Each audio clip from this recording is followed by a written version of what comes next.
ओम तत्सत। अथ अष्टमो अध्याय।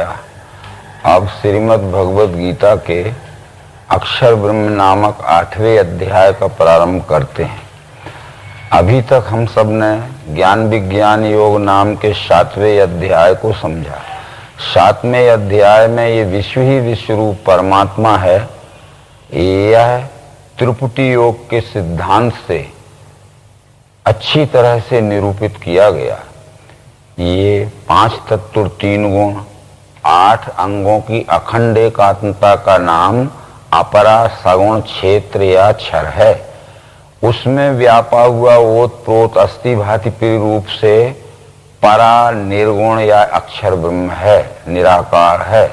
और सगुण और निर्गुण इन दोनों भावों का लय जिसमें हो जाता है वो अधियज्ञ पुरुषोत्तम या परमात्मा है। ये अच्छी तरह से स्पष्टीकरण में समझाया था कृष्ण जी ने, परंतु ज्यादातर स्पष्टीकरण 7वें अध्याय में क्षर तक यानी 5 तत्व 3 गुण की अखंड एकात्मता अष्टधा प्रकृति या साकार तक का ही हो सका। इसलिए इस 8वें अध्याय में अक्षर ब्रह्म यानी परमात्मा के उस निराकार के स्वरूप में भी कुछ विशेष स्पष्टीकरण करने की जरूरत कृष्ण जी को महसूस हुई। तो जहां ये 8वां अध्याय शुरू होता है उसमें सबसे पहले जो कि कृष्ण जी ने ये कहा था कि अधिभूत अधिदैव और अधियज्ञ इस त्रिपुटी में मेरे विश्वरूप परमात्मा को जो मनुष्य जान लेते हैं वो संशय भ्रम से छूटकर परम स्थिति में पहुंच जाते हैं, यानी ब्रह्म भाव में स्थिर हो जाते हैं जीव भाव से छूटकर। अर्जुन ने ये पहली बार संभवतः अधिभूत अधिदेव अधियज्ञ ये शब्द सुने होंगे, इसलिए जो समझ नहीं पाया अर्जुन, तो इसको समझने के लिए यहाँ से अर्जुन का प्रश्न शुरू होता है। अर्जुन पूछता है, अर्जुन बोला, वो ब्रह्म क्या क्या अध्यात्म कर्म क्या पुरुषोत्तम, अधिभूत कहा वो क्या अधिदैव किसे कहें, अधियज्ञ क्या है कैसे देह में मधुसूदन, प्रयाण काल में कैसे योगी आत्मजयी लखें। ये अधिभूत क्या है, अधिदैव क्या है, अधियज्ञ क्या है, इस तरह से वो ब्रह्म क्या है, अध्यात्म क्या है और कर्म क्या है, ये मेरी समझ में ठीक से नहीं आया है, इसको मुझे समझा दीजिए। भगवान श्री कृष्ण जी ने जो कुछ इसमें स्पष्टीकरण करके समझाया उन विचारों को हमें अच्छी तरह से समझ के अपने अंतःकरण में स्थिर रूप से मानना चाहिए। तो इस तरह से श्री कृष्ण कहते हैं, अक्षरम ब्रह्म परमं स्वभावो अध्यात्म मुच्यते भूत भावोद्भव करो विसर्गा कर्म संगीता, अधिभूतम क्षरो भावा पुरुषश्चादि दैवतम अधियज्ञो अहमेवात्र देहे देवृतांबर। इन 2 श्लोकों में श्री कृष्ण जी ने उस अधिभूत अधिदेव अधियज्ञ या ब्रह्म अध्यात्म या कर्म इस त्रिपुटी का स्पष्टीकरण कर दिया। तो अधिभूतम क्षरो भावा, जितना ये परिवर्तनशील आदि अंत मध्य है 5 तत्व 3 गुण का सगुण स्वरूप दिखता है, इस सगुण को ही क्षर कहा है, क्योंकि 15वें अध्याय में कहा है क्षरा सर्वाणि भूतानि। तो अधिभूतम क्षरो भावा पुरुषश्चादि दैवतम, जिस अधिष्ठान पर ये संपूर्ण 5 तत्व 3 गुणों का परिवर्तन अखंड चलता रहता है वो अधिष्ठान इसका अस्थि भांति रूप से अधिदैव यानी अक्षर है। और ये अधिभूत अधिदैव ये क्षर अक्षर सगुण निर्गुण दोनों भावनात्मक कल्पनाएं जहां अखंड एक अस्तित्व में लय हो जाती हैं वो अधियज्ञ नाम परमात्मा है। और वो पिंड से लेकर ब्रह्मांड तक अधियज्ञम अहमे वात्र देहे देह वृतांबर, देह में पुरुष श्रेष्ठ में अधियज्ञ नाम से, चाहे इस पिंड देह में समझ लीजिए और चाहे इस विराट देह में समझ लीजिए। आशा ये कहना पड़ेगा कि अधियज्ञ इस पिंड से लेकर ब्रह्मांड तक जिसे अधियज्ञ कहा है वो मैं ही हूं। इस तरह ये त्रिपुटी में फिर स्पष्टीकरण समझा दिया। ये बातें बहुत से पुराणों में भी आई हैं, उपनिषदों में भी आई हैं, और आगे भगवान श्री कृष्ण जी शुरू करते हैं। इसी रीति ध्यान में ला के मुझको अंत काल में, जो देह त्याग के जावे उसे श्रेष्ठ गति मिले। अब यहाँ जो ध्यान का शब्द आया, कुछ लोग ध्यान योग करते हैं तो वो कहते हैं कि ये क्षर दिखने वाला संपूर्ण परिवर्तनशील साकार है जो इंद्रिय मनस गोचर है। अक्षर इसमें व्यापा हुआ है, ओत प्रोत अस्थि भांति प्रिरूप निराकार है जो सूक्ष्म बुद्धि से हमें लखने में आता है। और क्षर अक्षर दोनों का लय जिसमें होता है वह पिंड से लेकर संपूर्ण ब्रह्मांड तक अधियज्ञ है, विश्वरूप ही परमात्मा पुरुषोत्तम है।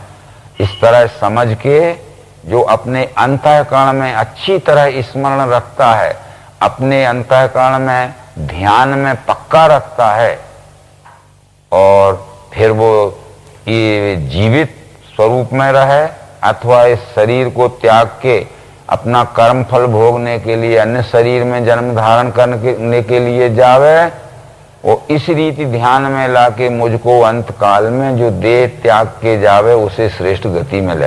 अब प्रयाण का शब्द जो यहाँ था, प्रयाण कहते हैं गमन को। ये सब जगह एक ही अर्थ नहीं होता प्रयाण का। जैसे हम एक स्थान से दूसरे स्थान जाते हैं तो ये स्थान का प्रयाण है। एक उम्र से, जवान उम्र से वृद्ध अवस्था की ओर जाते हैं तो ये आयुष्य का प्रयाण है। पर अज्ञान से हम ज्ञान में जाते हैं तो ये ज्ञान का प्रयाण है, और ज्ञान से जब विज्ञान में जाते हैं तो ये विज्ञान का प्रयाण है। तो ये जीव जब ब्रह्म रूप को दिव्य चक्षु योग के त्रिपुटी योग की पद्धति से जानकर देखकर उसमें तद्रूपता प्राप्त कर लेता है तो ये जीव का ब्रह्म में रूप में मिल जाने का प्रयाण है। इसलिए प्रयाण नाम केवल शब्दकोश में गमन का है, और गमन यह शब्द जिस प्रसंग में उपयोग किया जाएगा उसका वैसा ही अर्थ लिया जाएगा। फिर जिस जिस भाव को ला के अंत में देह जो तजे, उस भाव से युक्त लेवे कौन ते जन्म वो। जिस जिस भाव को ला के अंत में देह जो तजे, भाव तो तीन ही हैं, क्षर भाव, अक्षर भाव और पुरुषोत्तम भाव। यदि हमारा इस जन्म में क्षर भाव तक का अभ्यास हुआ है, यानी पांच तत्व और तीन गुणों के पूर्ण साक्षित्व भाव का अनुभव स्थिर हो गया है, तो क्षर भाव के साक्षी अवस्था में हम पहुंच गए हैं, और देह त्यागेंगे तो हमारा अगला जन्म क्षर का अनुभव प्राप्त करने के लिए ज्यादा प्रयत्न नहीं करना पड़ेगा। वो अक्षर के अनुभव की प्राप्ति के लिए हम प्रयत्न करेंगे। और इस वर्तमान जन्म में अगर हमें क्षर अक्षर का अनुभव हो गया है परंतु द्वैत निरसन नहीं हुआ है, और अगला जन्म हम लेंगे तो अक्षर से आगे जहाँ क्षर अक्षर का विलय है उस पुरुषोत्तम भाव की खोज के लिए हमारा अभ्यास चालू रहेगा। तो इससे कहने का आशा है कि जिस जिस भाव को लाके अंत में देह जो तजे, उस भाव से युक्त लेवे कौन ते जन्म वो। अगला जन्म उसका उसी भाव प्रधान होता है, फिर वो उससे आगे के भाव में पूर्णता की ओर बढ़ता है। इसलिए सर्वदा मेरे ध्यान से मन बुद्धि को मेरे में रख के जूझो मुझ में मिल जाएगा। इसलिए सर्वदा मेरे ध्यान से, न क्षर में न अक्षर में, न केवल सगुण में न निर्गुण में, यानी इस सगुण निर्गुण के द्वैतवाद में नहीं, जहाँ सगुण निर्गुण दोनों का लय हो गया है, उस मेरे में जो ध्यान रख के दे त्यागता है, पुरुषोत्तम भाव में जिसका ध्यान स्थिर हो जाता है और देह त्यागता है, तो उसे श्रेष्ठ गति मिले। उस गतियां तीन प्रकार की यहाँ भी हैं, उत्तम, मध्यम और श्रेष्ठ। यानी उत्तम ये पुरुषोत्तम गति है, मध्यम ये अक्षर गति है, और कनिष्ठ ये क्षर गति है। तो यहाँ श्रेष्ठ गति मिले, इस तरह वो कहते हैं।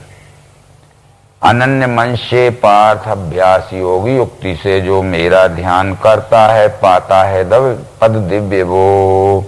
अभ्यास योग युक्तेन चेतसा नान्गामिना। अभ्यास योग युक्तेन जो कहा है, दिव्य चक्षु योग की युक्ति से जो अभ्यास करता है क्षर अक्षर के द्वैत का विलय करते हुए पुरुषोत्तम भाव में स्थित होने का, तो वो दिव्य पद को प्राप्त होता है, यानी पुरुषोत्तम पद को प्राप्त कर लेता है। ये 9वें श्लोक में पुरुषोत्तम पद की पहचान कराई गई है। अनादि सर्वज्ञ अचिंत्य रूपी, निर्माण करता सबका नियंता, प्रकाश वर्णी तम से परे वो, अत्यंत जीना यह ध्यान करके। वो अनादि है, पुरुषोत्तम अनादि है, तो क्षर अक्षर ये आदि है। अनादि पर ही अनेक प्रकार की कल्पनाएं हो सकती हैं, यदि वस्तु नहीं है तो कल्पना भी नहीं हो सकती। इसलिए पुरुषोत्तम पर क्षर अक्षर की ये कल्पना पश्चात में हुई, परंतु ये क्षर अक्षर पुरुषोत्तम ये तीनों कल्पनाएं वस्तु में हुई। तब अंतिम विचार से हम देखेंगे तो वस्तु अनादि है, वस्तु की पहचान के लिए उसका नाम पुरुषोत्तम दिया गया है, उसका निराकार भाव अक्षर है, उसका साकार भाव क्षर है, क्षर अक्षर पुरुषोत्तम। इन त्रिपुटी का लय अनादि वस्तु में होता है, इसलिए अनादि है वो वस्तु, उसका नाम पुरुषोत्तम है, उसका निराकार भाव अक्षर है, उसका साकार भाव क्षर है। वस्तु की पहचान क्षर अक्षर पुरुषोत्तम इस त्रिपुटी योग के सिद्धांत से होती है। सर्वज्ञ है वो, यानी सर्व का साक्षी, सर्व का धारण करने वाला, सर्व रूप में रहने वाला, यानी सर्वज्ञ सबका जानने वाला है।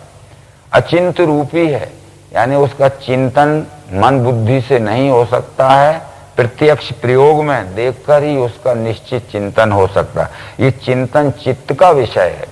तब ये शास्त्र ने ये कहा गया है कि मन बुद्धि अहंकार चित्त करण मंत्रम संशयो निश्चयो गर्भा स्मरणम विषय इमा, यानी मन बुद्धि अहंकार ये चित्त चारों मिलके हमारा अंतःकरण चतुष्टय होता है। मन का काम है संकल्प विकल्प करना, बुद्धि का काम है निश्चय करना, परंतु अहंकार का काम है गर्व घमंड और अभिमान धारण करना, पर चित्त का काम है स्मरण रखना, यानी देखे हुए को कभी न भूलना।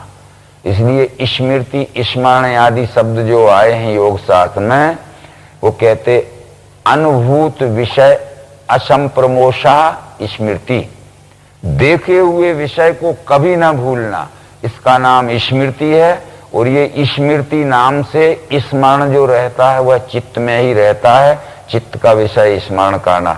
जहां सुमरति अनन्य भाव से मेरा, अनन्य भाव से पाठ अभ्यास योग युक्ति से जो मेरा ध्यान करता है, ये उसका आशय हुआ। अब ये प्रयाण में जो मन से सुस्थायी सद्भक्ति से योग अभ्यास द्वारा भ्रुवों के दो बीच में प्राण थामे, वही मिले पुरुष सनातनी में। प्रयाण में अज्ञान से ज्ञान और ज्ञान से विज्ञान और विज्ञान से आस्तिक अवस्था की ओर मनन अभ्यास के द्वारा जब गमन करता है, तो उस गमन काल में भ्रुवों के दो बीच में प्राण थामे। यहाँ दोनों नेत्रों के बीच के स्थान को शरीर में भ्रुव कहा गया है, परंतु यदि अध्यात्म सिद्धांत की दृष्टि से देखें तो दोनों नेत्रों के बीच में अगर हमने अपनी दृष्टि को स्थिर किया तो उससे हमें अनुभव लाभ कुछ नहीं हो सकता है, कोई भी करके देख ले। पर दोनों भावों के बीच में क्षर और अक्षर ये दो भाव हैं, दोनों भावों के बीच में दोनों को जोड़ने वाला, दोनों को फोड़ने वाला ये पुरुषोत्तम भाव है। इसलिए कहा गया है कि सगुण अगुण बीच नाम सुसाखी, उभय प्रबोधक चतुर्दुभाकी, उभय अगम युग सुगम नाम ते, कहूँ नाम बड़ ब्रह्म राम से। सगुण अगुण दुई ब्रह्म स्वरूपा, अकथ अनादि अगाधे अनूपा, मेरे मत बड़ नाम धूते। तो ये सगुण निर्गुण दोनों भावों के बीच में, हा नाही के बीच में साई रहे समाये। हा यानी अक्षर, नाही यानी क्षर के बीच में साई यानी पुरुषोत्तम बैठा हुआ है। उभय प्रबोधक, जो दोनों का प्रबोध कर रहा है और दोनों को अपने में जोड़ के रखे हुए है। तो यह आशय भ्रुवों के दो बीच में प्राण थामे, वही मिले पुरुष। अब ये 11वें श्लोक में अक्षर का ही निरूपण है 9वें 10वें श्लोक में पुरुषोत्तम का हो गया। जिसे कहें अक्षर वेद वेदता जहां मिले है यति वीतरागी, पालें जिसके हेतु से ब्रह्मचर्य, संक्षेप में वो पद हूं लखाता। यानी जिसको वेद नामक श्रुति नामक पुस्तक पढ़ने वाले शब्द ज्ञान के आधार पर जिसको निर्गुण निराकार या अक्षर ब्रह्म कहते हैं, और ये शब्द ज्ञानी जिस निराकार निर्गुण अक्षर ब्रह्म में मिलना चाहते हैं, जिनके राग वेद बीत गए हैं, पालें जिसके हेतु से ब्रह्मचर्य, संक्षेप में वो पद हूं लखा था। वो पद क्या है? रोक के शब्द द्वारों को हिये में मन खींच के, भौं के मध्य में प्राण बैठा के योग जो करे। अब रोक के शब्द द्वारों को यहाँ जो भाषांतर में कहा गया, इसका ये मतलब नहीं है कि हम आंख बंद कर लें और काम बंद कर लें। मूल मंत्र कहता है सर्व द्वाराणि संयम्य, यानी हमारी 5 ज्ञानेंद्रिया, हमारा मन, बुद्धि और चित्त और एवं स्वयं जीव आत्मा को सर्व द्वाराणि संयम, इनको संयम में रखो, अनुशासित रखो, असंयमित मत रहने दो, बहिर्गामी विकेंद्रित मत रहने दो। और उन दोनों भावों के बीच में, क्षरक्षर के बीच में, क्षरक्षर दोनों को अपने में लय करने वाला पुरुषोत्तम भाव है। ऐसा दिव्य चक्षु योग के द्वारा जो निश्चय करते हैं तो उनको क्या अनुभव होता है? एक अक्षर ओम ब्रह्म कह के मेरे ध्यान से जो देह छोड़ के जावे उसे श्रेष्ठ गति मिले। एक ही अक्षर ओम ब्रह्म। अब यहाँ कहीं कहीं ओम को सगुण कहा है, कहीं कहीं ओम को निर्गुण कहा है, और कहीं कहीं ओम को पुरुषोत्तम कहा है। तो सभी जगह इस ओम का एक ही अर्थ नहीं लेना चाहिए। यदि एक प्रसंग में कहीं क्षर कहा है, जैसे ओम तत्सत यह त्रिपुटी है, तो यहाँ ओम क्षर है, तत् अक्षर है, सत पुरुषोत्तम है। परंतु ये कहीं कहीं कर्मारंभ जताने को संज्ञार्थ ओम कहें श्रुति, वहां ओम का अर्थ अक्षर होता है। परंतु वेद ये कहते हैं ओम इति ब्रह्म, ओम इति इदम सर्वम, विचिंतेत ओंकार मात्र सचराचरम जगत, है ना। विचिंतेत ओंकार मात्र सचराचरम जगत, जितना चर और अचर जगत है यह सब विश्व रूप परमात्मा ही है। तो इसलिए यहाँ ओम नाम से उस पुरुषोत्तम का ध्यान करके कि ओम नाम इस विश्व रूप परमात्मा का है, क्योंकि पुराण में इस बात को कहा गया है कि ओम इत्येकाक्षरम ब्रह्म विश्व रूप विलक्षणम साकारम च निराकारम अद्वितीय परात्परम। ओम यह विश्व रूप का नाम है जो साकार निराकार को अपने में लय धारण करने वाला परात्पर है, यानी अपरा और परा से भी परे पुरुषोत्तम है। तो यहाँ पुरुषोत्तम ये अनन्य भाव से मेरा अखंड ध्यान जो करे उस नित्य युक्त योगी को पार्थ में स्वल्प हूँ सदा। इस तरह से अन्य भाव से नहीं, अन्य भाव क्षर भी नहीं अक्षर भी नहीं, क्षर अक्षर दोनों का लय जहां अनन्य यानी पुरुषोत्तम में हो गया है, उस पुरुषोत्तम का जो ध्यान करता है तो उसे श्रेष्ठ गति मिले। विश्व के सभी लोग चक्र में जन्म मृत्यु के मेरी प्राप्ति हुए पीछे कौनते जन्मता नहीं। ये जब तक इस तरह विश्व रूप परमात्मा को दिव्य चक्षु योग की पद्धति से, विज्ञान योग की पद्धति से, जैसा कि 7वें अध्याय में कह चुके कृष्ण जी, नहीं जानता है, तब तक उसका जन्म मृत्यु का चक्कर बंद नहीं होता है। क्योंकि वेद मंत्रों में ये कहा गया है तमेव विदित्वाति मृत्यु मेति नान्या पंथा विद्यते अयनाय। परमात्मा को जानकर ही यह परमात्मा का अंश जीव जन्म मृत्यु के से छुटकारा पा सकेगा, न अन्य पंथा विद्यते अयनाय। परमात्मा को जानने का कोई दूसरा रास्ता नहीं है, केवल दिव्य चक्षु योग से जाना जाता है। इस दिव्य चक्षु योग को ही अनन्य योग कहते हैं।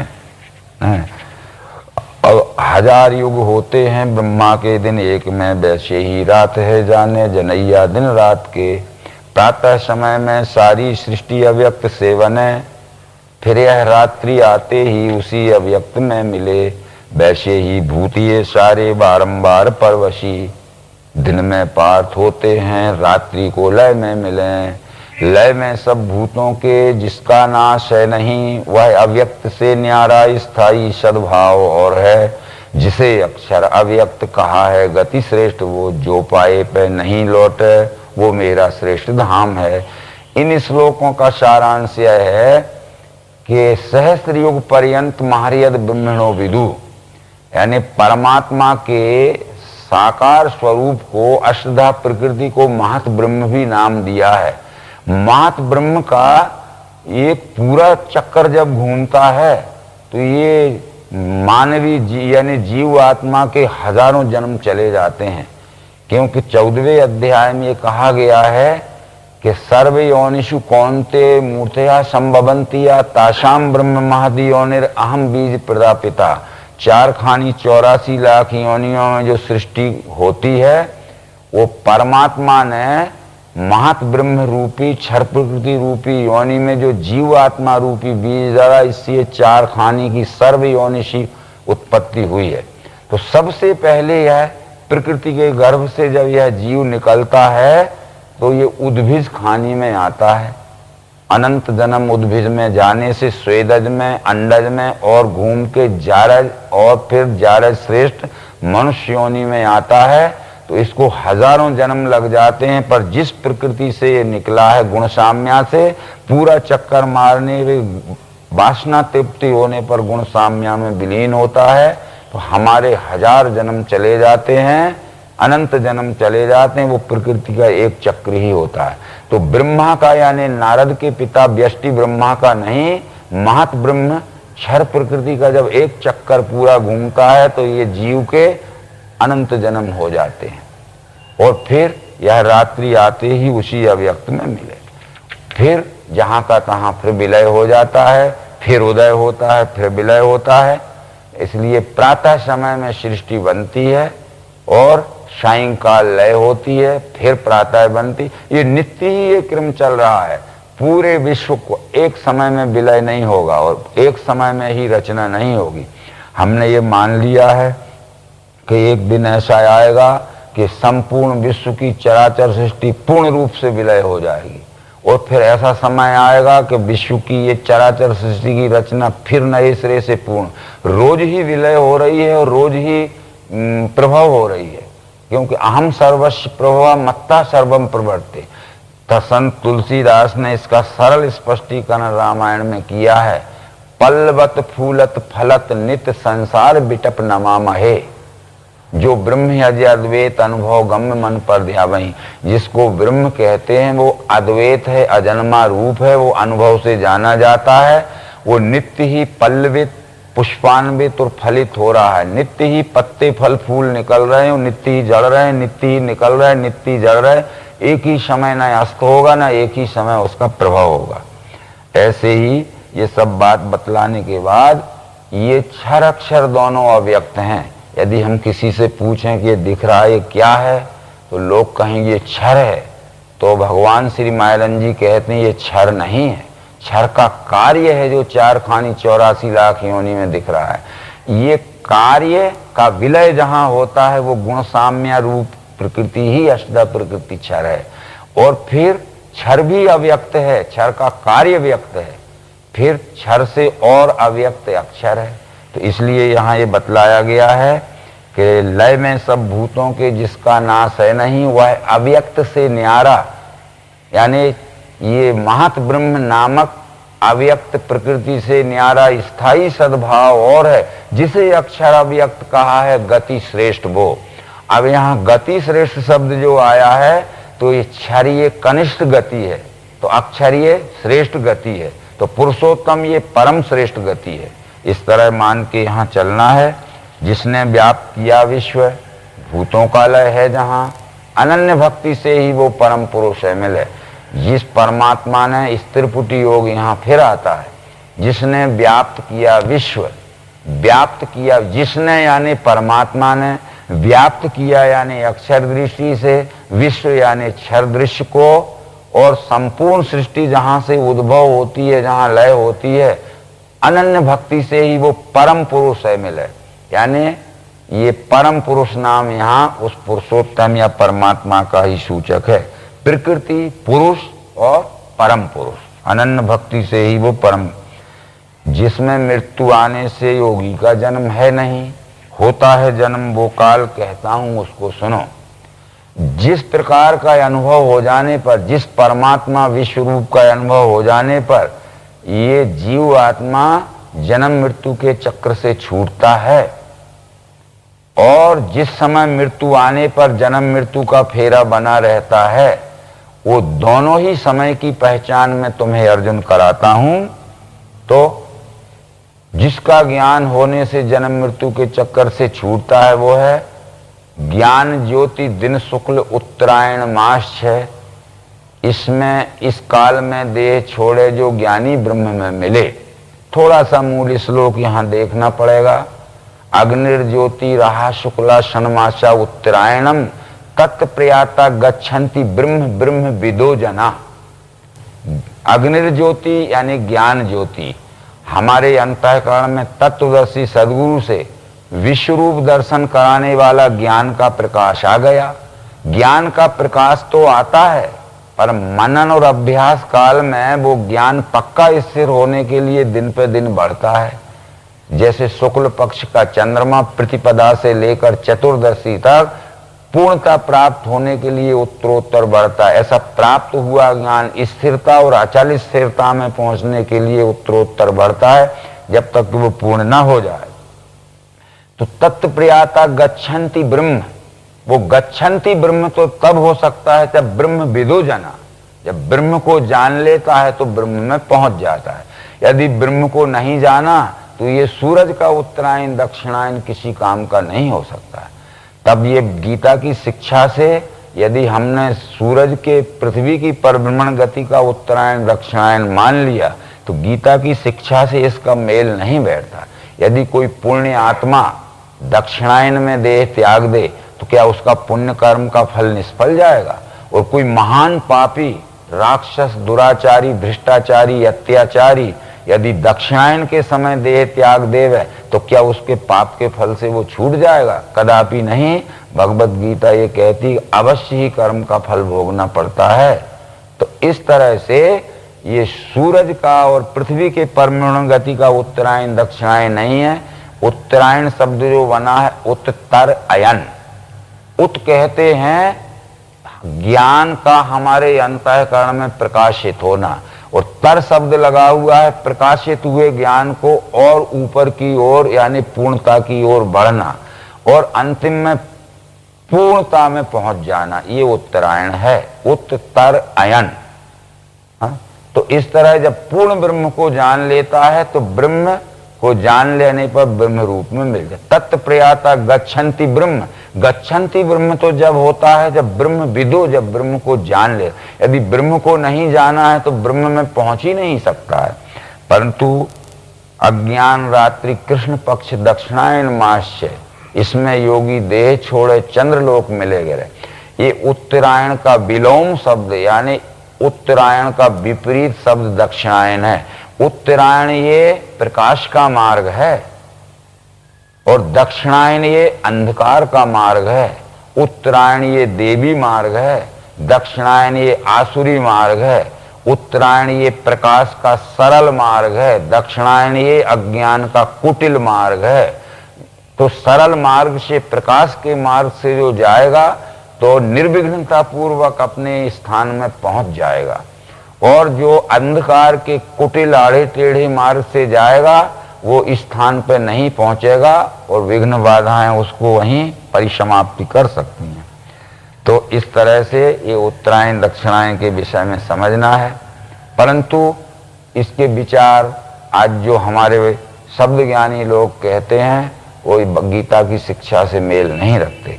तब भगवान श्री कृष्ण ये कहते हैं कि शुक्ल कृष्ण गति दो हैं स्थायी इस विश्व में, एक है मुक्ति की दाता देती है जन्म दूसरी। शुक्ल गति यानी देवी संपत्ति का मार्ग और कृष्ण गति यानी आसुरी संपत्ति का मार्ग। ये भगवत गीता के 7वें अध्याय में कृष्ण कह चुके हैं। वो कहते हैं मोहाशा मोघ कर्माणो मोघ ज्ञाना विचेषा राक्षसी मासुरी में चैव प्रकृति मोहिनी सता। उनकी आशा कर्म ज्ञान व्यर्थ शून्य विवेक वो स्वभाव मोह दाता वे राक्षसी आसुरी गहें। छिपा है ज्ञान माया से आसुरी वृत्ति हो चुकी, नराधम दुराचारी मूल मुझको नहीं भजें। ये आसुरी मार्ग से चलने वाले हैं, ये कृष्ण यानी कुटिल मार्ग से चलने वाले हैं। परंतु देवी स्वभाव वाले जो महात्मा पार्थ, वे मुझे अनन्य भाव से सेवें आदि अव्यय जान के, यानी महात्मानस्तु माम पार्थ देवीं प्रकृतिमाश्रिता भजन्ति नन्य मंशो ज्ञात्वा, यानी मुझ परमात्मा को ज्ञात्वा यानी जानकर, भजन्ति नन्य मंशो अनन्य मन से सेवा में लग जाते हैं। ये 7वें अध्याय में कह चुका था।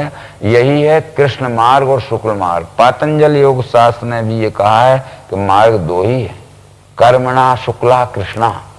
ये कर्म मार्ग शुक्ल मार्ग और कृष्ण मार्ग हैं। शुक्ल मार्ग ये ज्ञान मार्ग है और कृष्ण मार्ग ये अज्ञान मार्ग है।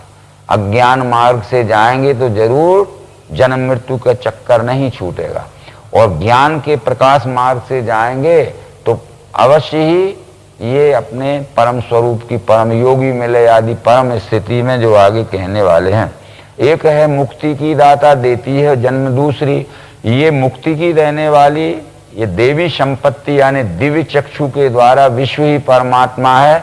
इस मार्ग से परमात्मा स्वरूप में मिल जाना।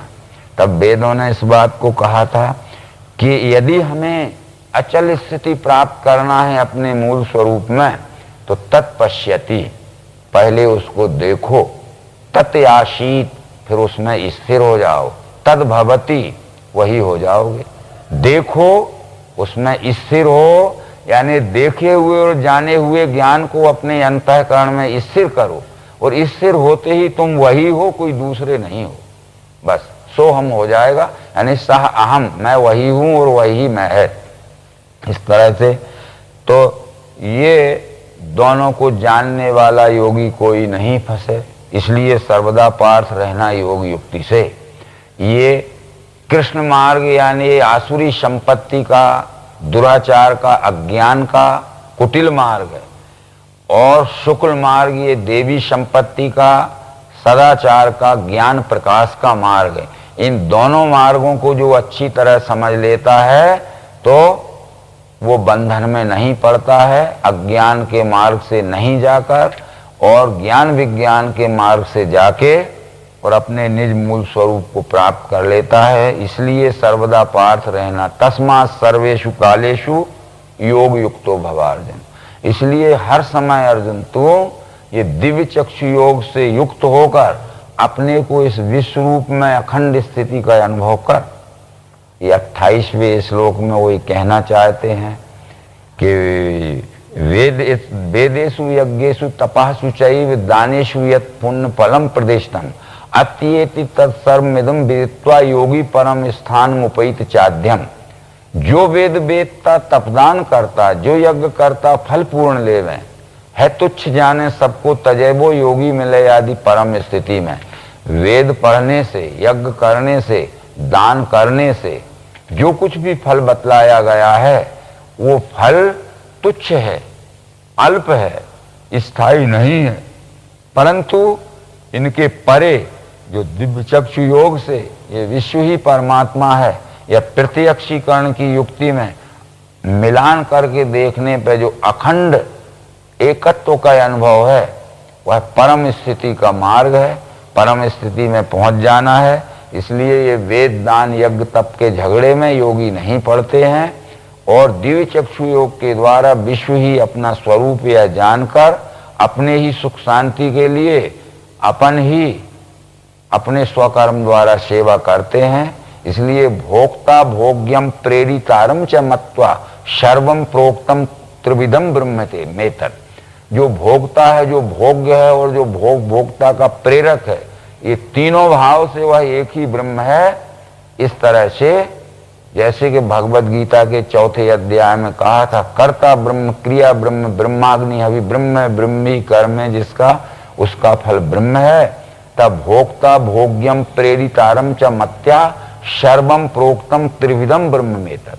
ये त्रिपुटी में सब विश्व रूप परमात्मा ही है, परंतु इस त्रिपुटी के स्थान भेद से और प्रसंग भेद से अनेक अर्थ हो जाते हैं। स्थान भेद से लख परें यह त्रिभाव अनेक, परंतु श्रुति इन सबन में लक्ष्य करावे एक।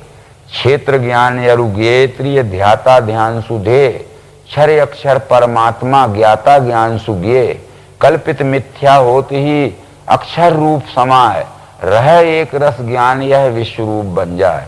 जब ध्यान का विषय आएगा तो वह त्रिपुटी ध्याता ध्यान ध्येय हो जाएगी। जब ज्ञान का विषय आ जाएगा तो वह त्रिपुटी ज्ञाता ज्ञान ज्ञेय हो जाएगी।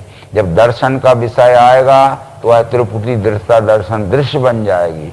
जब कर्म का विषय आएगा तो वह त्रिपुटी कर्ता कर्म क्रिया बन जाएगी। जब भोग का विषय आएगा तो भोक्ता भोग और भोग्य वस्तु यह त्रिपुटी बन जाएगी। भोक्ता भी वही है, भोग भी वही है और क्रिया भी वही है। इसलिए ये सब वह त्रिपुटी में एक अखंड अस्तित्व है। ये समझने के पश्चात फिर कोई भिन्नता का भेद या द्वैत फिर में इस जीव को नहीं मिल रहता है। योगी मिले आदि परम स्थिति में वो परम स्थिति यानी अपने मूल स्वरूप परमात्मा भाव में अचल स्थिति प्राप्त कर लेता है। तो इस तरह से ये 8वें अध्याय को समझाने का यही मतलब था कि जो 7वें अध्याय में पूर्ण क्षर पुरुषोत्तम के स्वरूप को समझाया था, परंतु अधिकतर स्पष्टीकरण 7वें अध्याय में क्षर का ही हो सका था। इसमें पुरुषोत्तम को लेकर 9-10 श्लोक में, 11-12 श्लोक में अक्षर को लेकर और अंत में फिर उसी पुरुषोत्तम की सिद्धि इस 8वें अध्याय में की। भगवद गीता के प्रत्येक अध्याय में यद्यपि यह भगवद गीता युद्ध के प्रसंग के समय समझाया गया था, तो युद्ध की बातें ज्यादा करना थी श्री कृष्ण को कि सतर्क रहना, सावधान रहना, हथियार रखना, तैयार रहना। ये तो न कहते हुए एकदम विश्वरूप परमात्मा, एकदम विश्वरूप परमात्मा हर अध्याय में 3-3, 4-4 बार। मतलब है जब तक विश्वरूप परमात्मा के उत्पत्ति स्थिति लय की इस परिवर्तन लीला का साक्षी ना होगा जीव, तब तक स्वकर्म करने में सफल नहीं हो सकता। इसलिए यदि हम अपने स्वकर्म को कुशलता पूर्वक करना चाहते हैं तो जिसके साथ में हम अपने स्वकर्म का व्यवहार करते हैं वह हमारा ही स्वरूप यानी मूलभूत स्वरूप परमात्मा है। यह निश्चय कर लेने के बाद सब प्रकार के कर्म करते हुए भी कर्म का दुखमय फल नहीं भोगना पड़ेगा, क्योंकि उपनिषद मंत्र में इस बात को कह दिया है कि कुर्वन्ये वे कर्माणि जीविषेच्छतोम समा एवं त्वयि नान्यथे तोस्ति न कर्म लिप्यते नरे। हे मनुष्य, तू जन सेवा के कर्म करते हुए 100 वर्ष तक सुखमय जीवित रह। यानी यदि तू जन ये प्राणी मात्र के रूप में परमात्मा ये नहीं जानेगा और अपने स्वार्थ के लिए स्वकर्म करेगा तो उसका दुखमय फल भोगना पड़ेगा। और यदि विश्वरूप परमात्मा को देखकर जानकर ये चराचर सृष्टि के रूप में दिखने वाले अपने सहित अपने ही सुख शांति के लिए अपने ही कर्म के द्वारा सेवामय कर्म करेगा तो न कर्म लिप्यते नरे, कर्म का दुखमय फल नहीं भोगना पड़ेगा। इसलिए कर्मणा बद्धते जंतुर ज्ञानात तु विमुच्यते। कर्म करने से जीव बंधता है, पर विज्ञान योग का बोध होने से कर्म बंधन से जीव छूटता है। और विज्ञान योग का बोध ये अपने सहित सब चराचर सृष्टि में रूप दिखने वाला विश्वरूप परमात्मा ही है, इसके लिए है। तब मनुष्य फिर स्वकर्मनिष्ठ परोपकारी जनसेवी और प्रतिष्ठित नागरिक बन सकता है। ये पहले अर्जुन को ये बोध कराना चाहते हैं और फिर युद्ध में उसको प्रवृत्त कराना चाहते हैं। इन सब बातों को समझाते हुए और ये अक्षर ब्रह्म नाम का 8वां अध्याय भी संपूर्ण है। नर्मदे हर विश्वरूप भगवान।